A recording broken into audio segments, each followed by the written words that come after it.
السلام علیکم ګرانو کتونکو. نننۍ ویډیو د حضرت علی رضی الله تعالی عنه په باره کې ده، کوم چې زمونږ ستاسو بلکې د پوره امت مسلمه امیر المؤمنین دی. حضرت علی رضی الله تعالی عنه د حضرت ابوبکر صدیق او حضرت عمر فاروق او حضرت عثمان ذوالنورین رضی الله تعالی عنه نه بعد د حضرت علی رضی الله تعالی عنه دور خلافت تیر شوی دی. حضرت علی رضی الله تعالی عنه د نبی کریم صلی الله علیه وسلم د تر زوی دی، د قریش خاندان نه تعلق لري. حضرت علی رضی الله تعالی عنه په 10 کالو کې یا په 8 کال عمر کې مسلمان شوی دی. حضرت علی رضی الله تعالی عنه په 3 یا په 4 کال عمر کې نبی کریم صلی الله علیه وسلم ته فواله شو، یعنی د پرورش ذمہ داری نبی کریم صلی الله علیه وسلم اغستلی و او د نبی کریم صلی الله علیه وسلم سره به اوسېدلو. حضرت علی رضی الله تعالی عنه په مسلمانانو کې په 3 نمبر باندې مسلمان شوی دی. یعنی هغه نه مخکې حضرت خدیجه او حضرت ابوبکر صدیق رضی الله تعالی عنه مسلمان شوي وو. هغه نه بعد حضرت علی رضی الله تعالی عنه اسلام راوړی دی.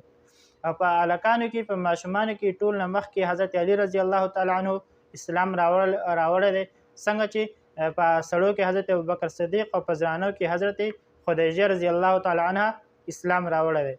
حضرت علی رضی الله تعالی عنه د حضرت عثمان ذوالنورین د شهادت نه پس د اصحاب کرامو په مشوره باندې خلیفه جوړ کړی شوی و.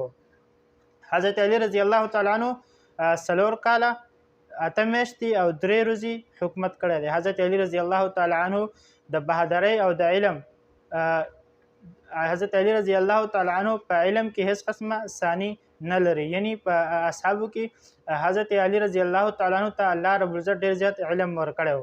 حضرت علی رضی الله تعالی عنه په باره کې نبی کریم صلی الله علیه وسلم فرمایي چې حضرت علی د علم دروازه ده.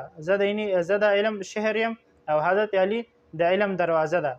په بهادرۍ کې د حضرت علی رضی الله تعالی عنه ډېرې غټې کارنامې دي او ډېر غټ مقام لري. حضرت علی رضی الله تعالی عنه د نبی کریم صلی الله علیه وسلم زوم هم دی. د حضرت فاطمه الزهرا رضی الله تعالی عنه خاوند دی. د حضرت حسین او د حضرت حسن رضی الله تعالی عنه والد صاحب دی. حضرت علی رضی الله تعالی عنه په باره کې نبی کریم صلی الله علیه وسلم فرمای چې علی سره بغض وساتلو هغه ما سره بغض وساتلو، چې ما سره بغض وساتلو هغه د الله سره بغض وساتلو. دغشان چې علی سره اهل بیت سره محبت وساتلو هغه ما سره محبت وساتلو، چې ما سره محبت وساتلو هغه د الله سره محبت وساتلو. حضرت علی رضی الله تعالی عنه په باره کې نبی کریم صلی الله علیه وسلم فرمای چې زه د علی نه یم او علی زما نه دی. ګرانو کتونکو، حضرت علی رضی الله تعالی عنه په اسلام کې او په مسلمانانو کې او په اصحابو کې ډېر غټ مقام لري. حضرت عثمان